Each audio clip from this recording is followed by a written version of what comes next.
Mesdames et messieurs, bonjour. Votre opinion dans notre émission sur BM Opinion. Votre opinion, notre donc sur les hold-up économiques de ce monsieur qu'on appelle Joseph Kabila. Vous le savez, depuis la semaine passée, qu'il y a eu un rapport qui a été fait. Il y a eu un rapport qui a été fait par 19 journalistes internationaux et plus de 5 ONG internationales sur ce que nous appelons hold-up de Joseph Kabila dans notre pays. Près de 138 millions de dollars que cet homme subtilisé pendant tout ce temps, lui et ses acolytes que vous connaissez bien, les fameux acolytes qui se tapent encore la poitrine et qui sortent pour nous donner des leçons de la démocratie. Quand on parle de hold-up, ce mot, vous devez comprendre comment ce régime que j'appelle souvent criminel a opéré. Il s'agit d'un vol à main armée. Ce sont des gens qui ont ce sang-là. Après avoir tué, donc ils ont commis des crimes. Après avoir tué, ils ne sont pas arrêtés là-bas. Ils ont trouvé qu'il était impérieux pour eux de continuer à saigner à blanc, n'est-ce pas, notre économie. 138 millions, c'est beaucoup d'argent. C'est beaucoup d'argent. Prenons par exemple quand ce monsieur est arrivé au pouvoir. Je crois que vous avez dans vos téléphones, peut-être dans vos journaux, sa toute première photo. Vous n'avez qu'à prendre sa toute première photo. Quand il est venu en 2001, sa toute première photo. Regardez la qualité de la veste qu'il avait portée et comparez à ce qu'il est devenu aujourd'hui. On ne le dira jamais assez. Un homme qui est venu non pas pour servir le peuple, non pas pour développer ce pays, non pas pour exceller notre économie, mais un homme qui est venu pour devenir plus riche que le pays lui-même. Il y a beaucoup de cas d'illustration. Je prendrai juste notre budget national. 4,5 milliards de dollars, le budget national. Mais l'homme lui-même a plus de 20 milliards, 50 000, 100 milliards dans sa poche, dans ses poches. Mais le problème qui est là, je le considère comme un animal qu'on appelle le kangourou. Le kangourou, c'est un animal qui vit, n'est-ce pas, en troupe. Il ne mangeait pas seul. Il était toujours avec ces gens, les gens de son clan, les gens qui le chantaient du matin au soir, les gens qui disaient que Totondi Nanouté, les gens qui étaient toujours derrière lui pour l'acclamer. Donc, les gens que le professeur Mbata appelle les turiféraires, les gens qui applaudissaient à tout moment. Donc, il mangeait, il donnait en même temps la nourriture à ces gens-là. Voilà pourquoi le clan a appauvri notre pays. Je le dirai jamais assez que ce que nous vivons aujourd'hui, ce sont les conséquences de la très mauvaise gestion de l'homme qu'on appelle Kabila et tous ses acolytes. Vous vous imaginez aujourd'hui, le président de la République, Félix-Antoine Tshisekedi, se demande pour remettre les choses en place, remettre les choses sur le rail. Le pays qui était déjà dans les gouffres, dans les fins fonds des eaux, est en train d'émerger. Donc les pays qui étaient coupés sur le plan diplomatique, les pays qui n'avaient pas d'issue, les pays qui étaient en train de patauger. Faites la comparaison plutôt, entre ce que l'homme de Kabila, l'homme de Kingakati, a fait comme œuvre en Tanzanie et ce qui nous a légué comme résultat de son premier mandat, les 5 chantiers. Vous voyez vous-même à travers le pays, à travers les 26 provinces, ce qu'il a laissé comme route.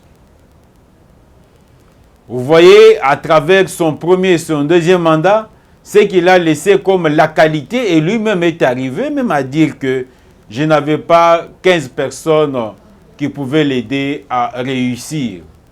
Vous voyez la qualité des gens qu'il nous a laissés.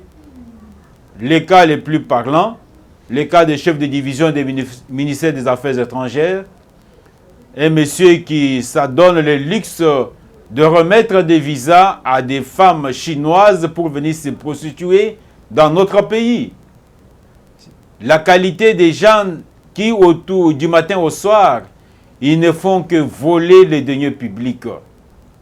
Et ces gens-là, vous les avez vus lors de leur première marche de santé, en train de se bomber de poitrine pour nous donner des leçons de démocratie. Donc, un bloc de détourneurs de deniers publics. Ça, c'est l'histoire, ça, c'est les faits, les révélations en tant que Congolais des pères et des mères qui ne peuvent jamais nous laisser indifférents. C'est pourquoi nous disons, le moment est arrivé. Vous savez, c'est hold-up. C'est vraiment, j'ai dit, un test, un grand test pour l'actuel chef de l'État, Félix Antoine Tshisekedi Tshilombo. C'est lui qui prône l'état des droits. C'est lui qui prône l'état des droits.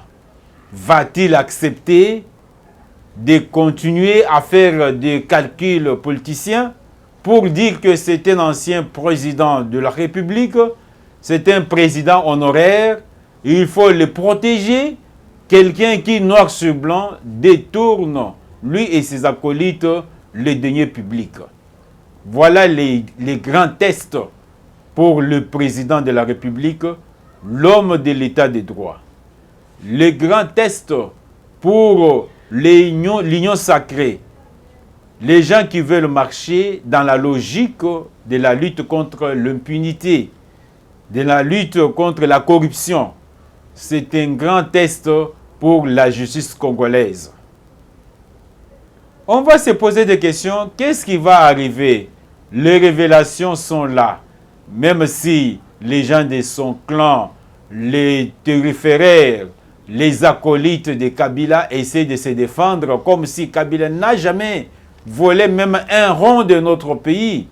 Vous pensez que les 19 médias internationaux, les médias composés de grands experts, des enquêteurs, que ces médias et les organisations non gouvernementales internationales qui ont mené pendant 6 mois ces enquêtes, vous pensez que vous, les gens de Kabila, vous, les acolytes de Kabila, vous pensez que ces gens-là ont publié ce rapport juste pour nuire à la réputation du président honoraire? Les faits sont là. Donc notre argent, nous les Congolais, nous avons besoin de cet argent. Nous avons ardemment besoin de cet argent pour travailler et remettre les infrastructures routières en place pour pouvoir améliorer les social de la population. On ne va plus laisser cet argent être dilapidé par des gens sans conscience, des gens sans morale, des gens sans pudeur. Qu'est-ce qui va arriver?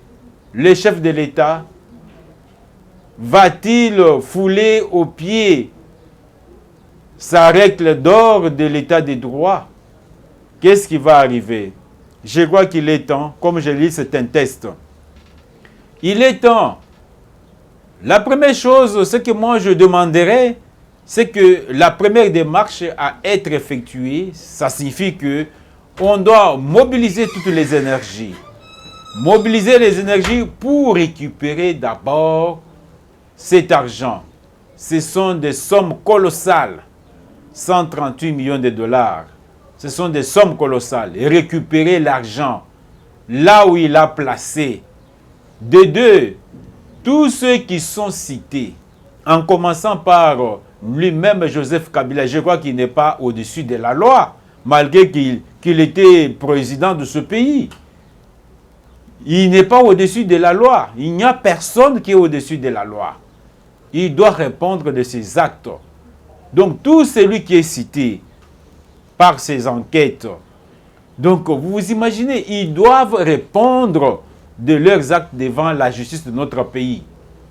On doit les juger publiquement. On veut avoir un procès public comme nous l'avions eu, le procès des 100 jours de Vital Kamerhe. Les gens là doivent passer devant la barre, doivent être jugés, que les Congolais se rendent compte de la très mauvaise gestion du pays, de ces hold-up économiques, de ce pouvoir criminel qui nous a laissés en train de pleurer, pleurnicher à tout moment.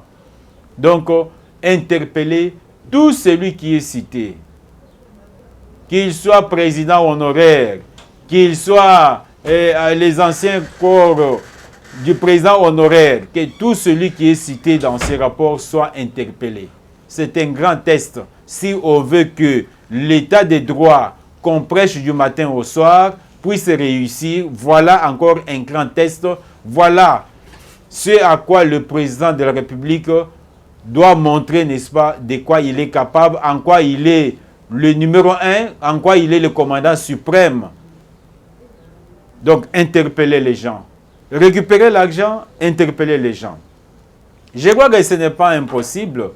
Il n'y a personne qui est au-dessus de la loi. Si personne n'est au-dessus de la loi, donc ça signifie que tous nous sommes justifiables devant nos actes que nous posons. On a posé des actes et on doit répondre, n'est-ce pas, de nos actes devant la justice. Je pense que tous ceux-là qui se réclament aujourd'hui de l'union sacrée, l'union qui veut marcher, qui est là pour servir le peuple et non pas au détriment du peuple, pour servir le peuple, c'est aussi ça. Chercher là où on a placé l'argent, récupérer l'argent, retourner tout l'argent, n'est-ce pas, dans les trésors publics. Là, il faut utiliser toutes les agences de lutte contre la corruption du monde. Le président a une diplomatie exemplaire. Il doit utiliser tout le monde, impliquer tout le monde pour que l'argent des contribuables puisse se retourner. Vous imaginez comment ce régime criminel, ce régime qui a montré, n'est-ce pas, ses limites dans la gestion du pays, a pu détourner même l'intention des Congolais. On instaure une taxe qu'on appelle une taxe Kabila. Ça signifie quoi? Une taxe Kabila.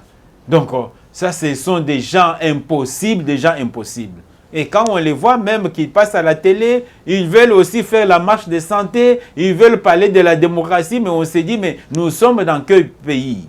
En tout cas, le moment est arrivé à sonner la fin de la récréation sur le plan de la justice. Nous avons besoin de cet argent. L'argent là, 138 millions, ça peut énormément aider à améliorer le social de la population. Vous avez suivi tout à l'heure que la même personne, si vous faites les calculs, la même personne vous touche près de 8 millions de dollars par an. 8 millions. Pourquoi? C'est ce qu'on lui donne officiellement. Mais en entre-temps, on ne doit pas mâcher les mots, il vole. Ça, c'est le vol. Il vole. Puisque voler, c'est prendre sans autorisation. Par exemple, les 8 millions, ça, c'est l'argent. Donc, le législateur a dit que le président honoraire doit toucher 8 millions par an. Ça, c'est officiel. Mais quand vous prenez l'argent des contribuables par des pratiques mafieuses, vous dites, nous instaurons la taxe Kabylie. Donc, les gens, impossible. Donc, même l'argent qui versait pour nos casques bleus qui ont travaillé pour le compte de la MINUSCA, les gens là prennent cet argent, ils orientent l'argent dans une autre banque. Ça, c'est vraiment inacceptable. C'est pourquoi nous disons tout simplement que l'argent là, les 138 millions, doivent retourner dans la caisse de l'État. Et tous ceux-là qui sont cités, Kabila n'est pas intouchable. Qu'on ne vous trompe pas. Tous ceux-là qui sont cités, en commençant par lui-même. Donc, moi, je demande que le président de la République, que tous les services, n'est-ce pas, tous les services de sécurité, qu'ils soient mobilisés pour pouvoir fouiller Kingakati et nous ramener comme le feu Étienne Tshisekedi Wamulumba, d'heureuse mémoire, avait lancé l'alerte, avait dit tout celui qui verra Joseph Kabila, qui l'amène vivant, qu'on amène cet homme vivant, il doit être jugé publiquement, puisque c'est l'argent des contribuables, notre argent. Et tous ces acolytes, les acolytes qui se bombent de poitrine, qui pensent qu'ils ont des leçons de démocratie à nous donner, tous ces gens-là doivent répondre. On doit les juger publiquement. Qu'on ait un procès comme le procès des 100 jours. Là, nous demandons à la ministre de la Justice, le moment est arrivé, que l'État puisse doter des moyens conséquents à la ministre de la Justice pour pouvoir déclencher déjà le processus. Ça, on ne le laissera jamais. Au lieu de faire la marche pour dire la dépolitisation, mais nous, le peuple, nous, les Congolais des pères et des mères, nous, des véritables Congolais, les gens qui veulent servir ce pays, nous allons nous mobiliser. Si rien n'est fait dans 112 heures pour récupérer notre argent, nous allons faire une grande marche que vous appelez toujours des actions de grande envergure pour demander que notre argent retourne dans la caisse du trésor public et pour exiger que ces gens-là, en commençant par lui-même Kabila, que ces gens-là qui aient un procès public, qu'ils puissent se justifier devant le peuple congolais. Voilà, ça c'est notre opinion par rapport à ces hold-up que ce monsieur vient encore, que ce monsieur a commis pendant son règne et ces révélations de ces 19 médias internationaux. En tout cas, nous disons dans 112 heures que l'action soit déclenchée et nous voulons, n'est-ce pas, qu'il y ait des résultats. Des résultats, ça signifie que l'argent retourne et que tous ceux-là qui sont cités puissent répondre de leurs actes devant la justice. Et ça, c'est l'état des droits. Ça ne sera jamais l'acharnement. Je vous dis merci. Voilà notre opinion sur BM Opinion.